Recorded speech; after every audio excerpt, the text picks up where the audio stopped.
Transitioning into a new season of life is a difficult thing to achieve well, particularly when that thing you're leaving behind is something you've invested so much time and energy into.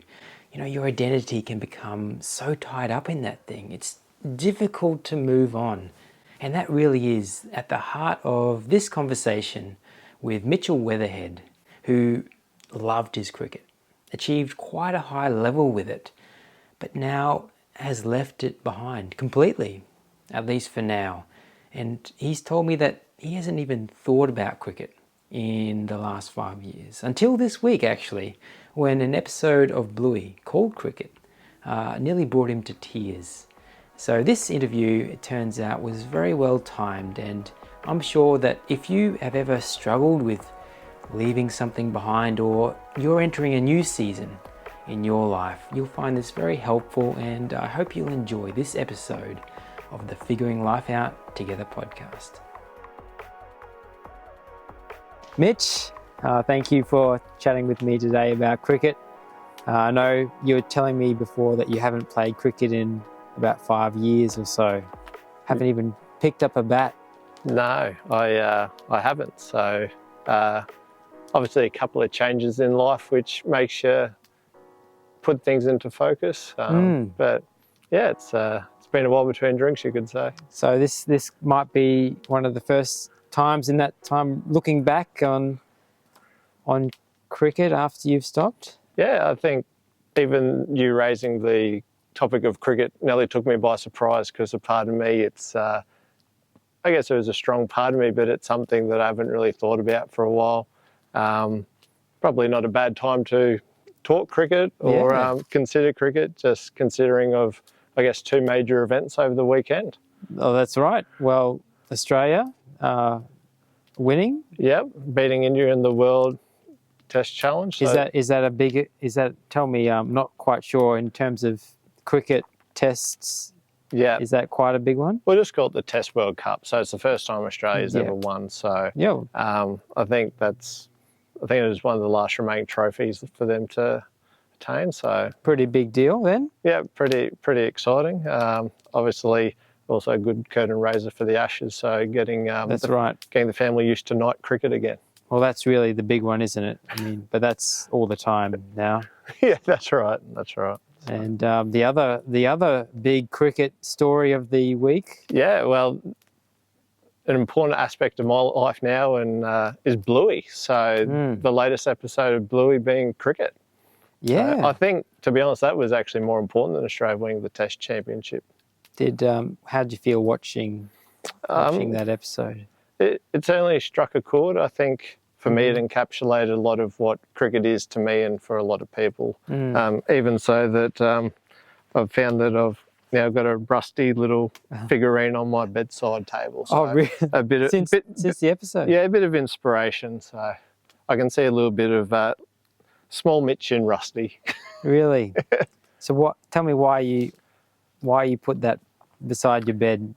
What does it remind you of that's important? I think it just takes you back to your childhood, maybe a bit of a simpler time, different when you're little, you do dream big and you do have even the ability to be a bit more focused in some areas, or I guess that's the beauty of childhood, is that you don't have to worry about, in a way, the bigger picture. You're allowed to dream your dreams in such a way. So tell me about where that, I guess, love of cricket first came from. I guess it's within the family. So Dad played cricket, my uncles played cricket. So yeah, within the family it was either I don't like cricket, I love it, except for one uncle, he reckons I don't love cricket, I loathe it. So yeah, bit of Tennessee there. So yeah, I probably started as a 7-year-old. I remember my first experience with cricket was at after school care, and I waited all afternoon for my bat and I never got to go. So I came home, told Dad, and he strung up the old ball in a sock, and that's where I spent a lot of hours in my childhood. I just guess that something that you could go to, and a simple thing that you could see improvement in as you practiced. Yeah, I think it was something which, as a kid, it's important for you to expel energy. Yeah. You know, big part of sport is the social aspect that, you know, my mates play cricket, saying we could hang out at each other's places. Yeah, and I guess for me it was probably one of my first opportunities to feel like you can achieve something. And did you achieve success from a young age? I'd say I was relatively successful, so I was able to make rep teams, and I guess looking back, you could say success was enjoying my cricket. So I really did enjoy it, and you know, I probably thank my parents for you know a lot of driving kilometres in summer and days at cricket. As a parent now, I think back and go, well, I only probably fully appreciate what they did for me now, looking into the future, maybe. Yep. And so you enjoyed the social aspect, you enjoyed the sport, the competition of cricket, and I guess you had blinkers on to anything else during those years? Pretty much. I think it was one of my, well, I guess with Rusty, Rusty loves cricket. I think Mitch loved cricket. Yeah. So for me, it was something that I thought about, something that, you know, it did motivate you. Yeah, and I think it did provide, a lot of areas to learn and, you know, be a part of another community as well. Yeah. Did you have aspirations at a young age? I think you all dream of but it probably maybe a little bit. I think you figure out relatively early on whether you're going to make it professionally or not, or maybe that's where I limited myself. But you know, I think a lot of kids playing cricket dream of wearing the baggy green. Yep. And so was that a dream for a time? I think it was a nice thought. I'm not sure if it was ever a dream. I think for me, I was made sure that I kept it, as much as I love cricket, that I had to focus on other things as well. That was your parents' influence, was it?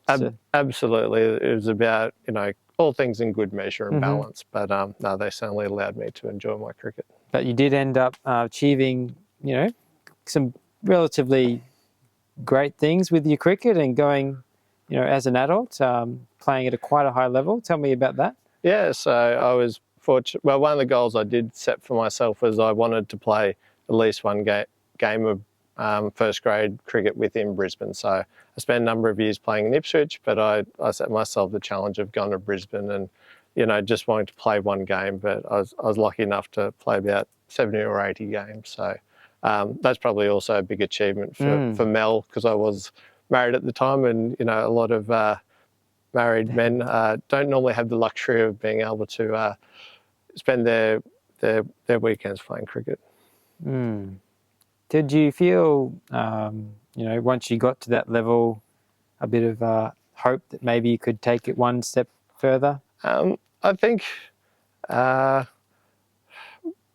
probably not, but I think maybe that was a bit of a downfall, that in a way you only limit to yourself to what you believe. And I think for me, I believed I could make it to that first grade level, but I probably didn't instill the belief that I could go higher. So maybe I capped my ambitions, or maybe I was just realistic. I don't know.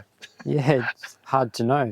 That's right. So. What, is there an achievement in cricket that you look back on and you're most proud of? Yeah, so once I did play my first game of first grade cricket, I did set a goal of scoring 100. So I was able to score 100 in first grade, and to be honest, of all the cricket I played, I would say that was my best innings. It even featured an opening bowler who did play cricket for Australia. So really? I felt like what was I did. His name? It was Peter George. He only played one test match. Yeah. But in saying that, he did dismiss Sachin Tendulkar. So on my day, he wasn't able to dismiss me. But maybe it was my day. It was your day. It was my day.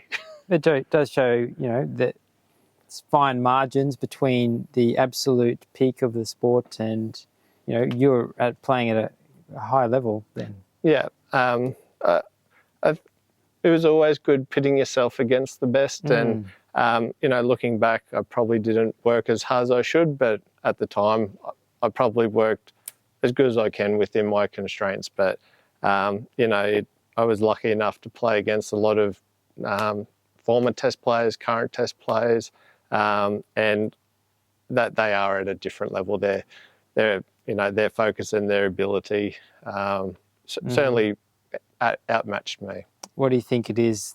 Is it their mental capacity, or is it something like that sets them apart? I believe so. I think there's probably, they probably are talented, but talent only gets you so far. Obviously, you need to apply yourself in application. I think they probably do have the belief that, that they are good enough. But yeah, I think just what makes the best is they're good at doing the basics over and over and over again, and they don't get sick and tired of doing that. So, yeah, I guess at the end of the day, you do the same thing at whatever level you play. It's just, I guess, how they prepare themselves, and I guess mentally how they believe. Did it ever cross over from being something you just did for enjoyment to being hard work or feeling pressure? Yeah, definitely. I probably stuck it out maybe one season too long trying to play first grade. And to be honest, as much as I said I hadn't played within 5 years, I think at that stage of life I was looking for something a bit different. I think for me, once I actually achieved that 100, I remember the next day people were saying, "Oh, congratulations, there's many more to come." And I remember thinking, "No, there isn't. I've Really? done what I can do." It was my day. It was my special day. And not saying if I didn't try, I couldn't do it again. But for me, I'd achieved, and I'd set out to what I'd wanted to do. So I think once you kind of lose that, well, in a way, I nearly even lost a bit of love for the game. So once you lose that, things do become hard work. Yeah. I guess people say, like, if you enjoy what you do, it'll never be hard work. So and also at that stage in life, you are balancing, and I did have balancing your life and have an eye to the future. Mel was very patient and encouraging, but I think it was time that we got to spend maybe some summer weekends together. Yeah. So do you think the enjoyment was tied up in that goal you had for yourself of first grade 100? Definitely. I think in a way that was me being able to prove that I could do it. And I think with a lot of things, it's proving stuff to yourself. Yeah. So I'd prove that to myself that I could do it. And not saying that didn't have enjoyment or success at times, but I think overall it did become hard work at times, especially cricket's a long day. So what I was an opening batsman, and there was a number of times where you'd be out within the first 1 or 2 overs, and that might be at about 10 or 10 a.m. in the morning, and you're standing around there till 5 p.m. watching your teammates. But not saying you can't get enjoyment from your teammates, but cricket certainly is an interesting sport because it is, I guess, an individual sport within a team environment. Sure, spending a lot of time with the same friends would make you fairly close or get to know people very well? No, definitely. It's and I've been, looking back on cricket, I've met some really, really good friends, and that's one aspect that I did miss was actually that camaraderie. And I guess in anything, whether it's work or church or any other environment, when you're doing things as a group together, it certainly does instill that I guess community, or that group pride and that feeling of achievement. And that's something which I did miss. Obviously, you can find it in other areas, but it certainly was a great opportunity to get some lifelong friends. And when you said, "I'm going to hang up the bat," so finish up. Did your friends find that hard to understand? It was one of those decisions that kind of happened. Like, I guess professional cricketers get to tell people that they're retiring. I didn't. So for me, you could say it was a sliding decision that I always planned to come back to cricket, but after our first boy, Hayden, was born, and change of life circumstances, I just couldn't, and probably coupled with, losing a little bit of spark for it, I found myself going, maybe it's time for a break. And I never planned to stop, but it's just what happened. And did that mean you naturally drifted away from those cricket friends? Yeah, I think I'd still try and go to a few games every now and then, and especially take the boys to give Mel a break, or just to catch up. But I've found, unfortunately, over each season it becomes less and less. But I guess that's what happens at times. But there are still a fair few, few strong mates from them that I do catch up with. Yeah, and sounds like you still carry cricket in your heart to some degree. It's hard to even though you haven't played for such a long time, it's hard to I think take it out completely. I think it'll always be there. I think for me, I've just, I guess I felt it was probably a strong part of my identity, especially as a kid. But I guess as time goes on, it becomes a bit, less and less. So not that I don't still enjoy it, but I think probably the desire and probably that keenness to get out there has changed. Not that you ever miss batting, like nothing beats that, but I think it's just the everything else that comes with the game that can be quite consuming. What have you learned about yourself? You mentioned the word identity there. Yeah. What have you learned about yourself after stepping away from the game? Yeah, I think in a way I've actually probably looked back on the game, and I've probably looked at my faults or my things which I'm like I should have done better, and especially when I didn't do as well at after I kind of lost my spark, that's kind of left a bit of a feeling on me of that's what I was. But I think from an identity point of view, maybe that's also a bit of a coping mechanism that for me it's no longer a part of my identity, that I think I'd probably struggle more if I thought about the fondness and whatnot. Obviously, seeing some small aspects of, your childlike joy for the game certainly does take you back. Yeah. But, when I was playing cricket, I wasn't a father. I'm now a father. So, your identity does shift. So, and it's I guess cricket is a seasonal game, but I think in life you do have seasons of, you have more free time, so getting to enjoy that. So life does move on, and I think you've got to move with it. And cutting something so huge out of your life does leave a big void, I'm sure. Yeah. Did that quickly fill with other things? I think it does. I guess parenting's one. I also, I guess in that period, I enjoy cycling, so I probably shift my focus on that. And that was great because it still gave me that ability to achieve, to get exercise. For me, I didn't realise how important exercise was for me for mental health, as well as also that feeling of achieving. The camaraderie, obviously there's a strong cafe culture within cycling, so instead of a lot of the boys hanging around having a beer at the end of the game, I always had a Coke, but I still had that aspect of that sense of community. And with your boys now, you have 2 boys. Yep. Do you encourage them in playing cricket, or would you? I think what I've replaced playing cricket is I watch a little bit of cricket, and Hayden, he tells me that he doesn't like cricket, probably because it's taking up what's on the TV, and maybe also not giving him the attention. But for me, I've got no expectations. Maybe I could also be a little bit, I saw what my parents did and kind of think, well, maybe they could pick a shorter game. But it's truly up to them. But one thing I would encourage is that they do play sports because of the things that you do learn about yourself, and just being coachable, spending time with people. As I said, even discipline of exercise, sense of achievement. Yeah, so whether it's cricket or whatever, I think so long as you can get that out of a recreation, I definitely won't be forcing forcing the boys to play cricket. Are you glad that you focused on one sport?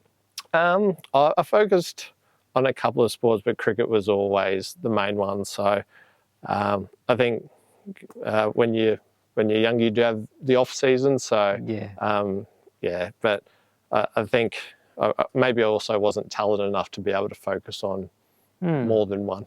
I remember, even in high school, I used to dream of being a professional football player, soccer player. And, I thought it probably from the outside didn't look realistic, but I always thought, maybe I could. I kept that dream alive probably until I finished high school and realised, I've got no chance. But I think there's something in, playing a sport that you want to reach a high level for some reason. Do you think everyone goes through that at some point? I think you want your kids to be able to dream because it means that, if kids don't dream, then who will? They're the ones who, in a way, have the innocent eyes. They're not, they might not have the practical outlook, but they do have that desire. And to be honest, maybe you could give up the dream too early. That for a lot of people, it'd be interesting to know with the professional sportsmen whether they believed the whole time or whether they had those moments of self-doubt. But I think it's important to dream, and whether it's sport or not, whether it's musical ambition, whether you want to, make a difference in the world through charity or whatever you want to do, that I think it's important to have dreams, because I guess without dreams, I think life would be a bit sad. That's right. I guess, as an adult, you see that dream that, often you have as a kid is not the most important thing that you think it is when you're a kid, but still important to not, give kids too much of a dose of reality. Absolutely. I think you've got to keep them maybe childlike faith. You've got to keep them innocent in what they believe. And I think even as an adult, it's still important to set goals and dream. It might be a little bit more conservative of what you dream about, but I guess the difference between, I guess being old is when your regrets outweigh your dreams. So I think it keeps you young if you can keep dreaming. You young. Yeah. Do you have new dreams now?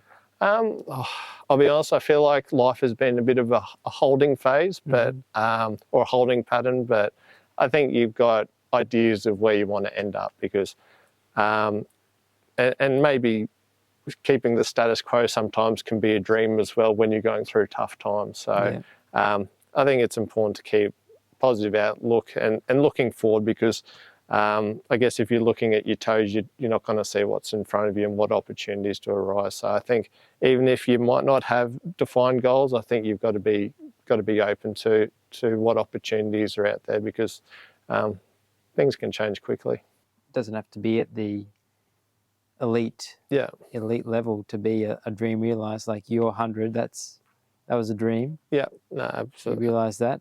Yeah, it's and it was, exactly, and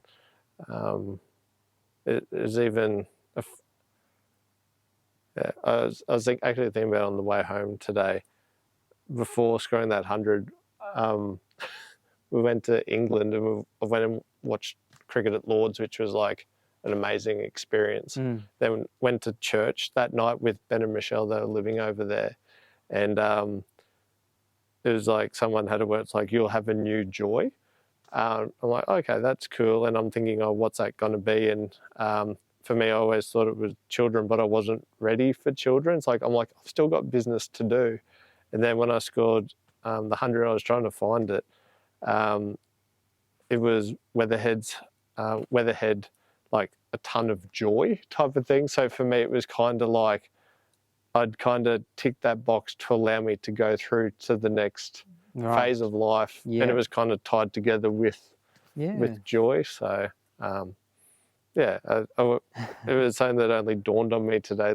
Really? And joy's always been an interesting part, especially when it does come to faith, because it is something that a lot of people get joy and happiness tied up and together, that you can have joy without it's joy is totally different from happiness. So where I guess happiness is fleeting, joy is something which is embedded within you. And I think that's the reason why, in a way, goals and dreams are important, is because it does bring you joy. Well, it can give you joy and happiness.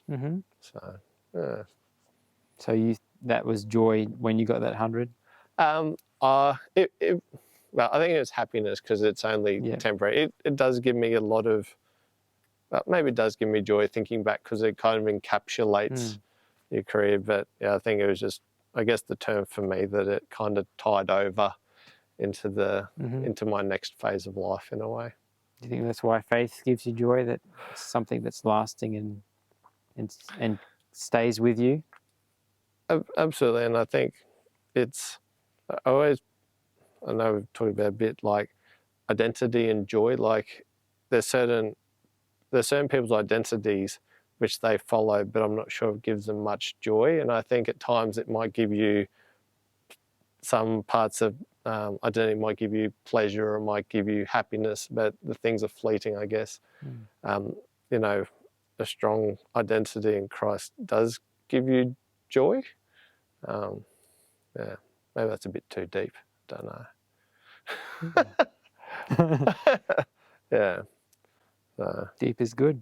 Yeah, you kind of reflect on certain experiences. I remember I did want to play one first grade game, but I remember rocking up to that game thinking I had to do something or be something different to who I already was. And it took me a fair while to realise that there's no point trying to be someone else or have a shot like so-and-so. You've got to do you can only do what you've got and potentialise that. Yeah. That a lot of times, sometimes you go, well, to be that level, I've got to be exactly the same as that person, but that's not going to work for you because the only person who can be you is you.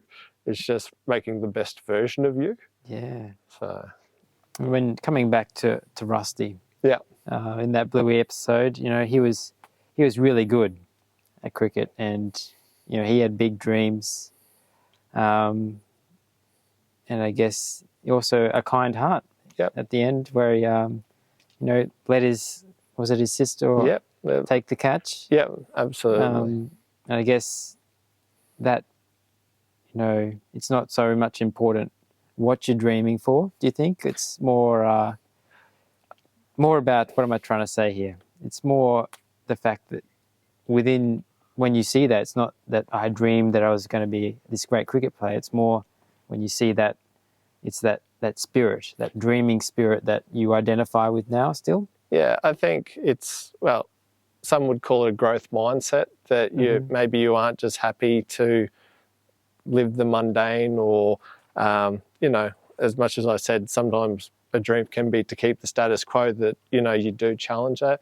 I think also too, it is, you know, keeping, in a way, if you keep your hopes and dreams alive, that does give you that positive growth mindset that, it doesn't matter what it is, but yeah, it's important. I think even goal setting. So even if it's small goals, at least it does give you that focus and that direction to, you know, keep you on track. Yeah. Well, Mitch, it's really good sharing this, and I guess thank you for you know, going through some of your past with me, and you got your cricket stuff there. Do you think cricket's going to come back in the future for you? Yeah, I've decided I'm still tossing up whether I'm retired or I'm just laying dormant. So you never know what's in the future.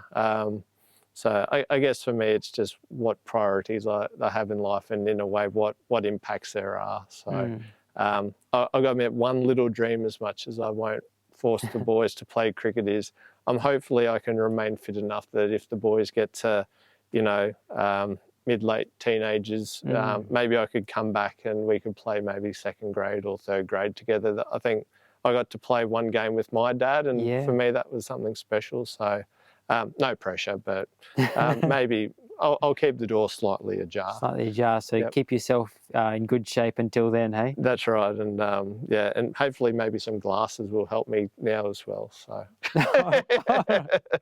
Very So, good. yeah, Yeah, thanks, Mitch. thanks, Tom. Thanks for coming over. Thanks, Mitch. I really enjoyed that conversation, and I hope you listening did as well. Let us know in the comments what you appreciated. If you are interested in this topic of different seasons in our lives, I had a chat with John recently, and that was an interesting conversation about what he did when he lost his job at the age of 50. Another interview on the topic of the transitions we experience in our lives. I recommend that one. Otherwise, I hope you can join us again for our next episode coming up soon of the Figuring Life Out Together podcast.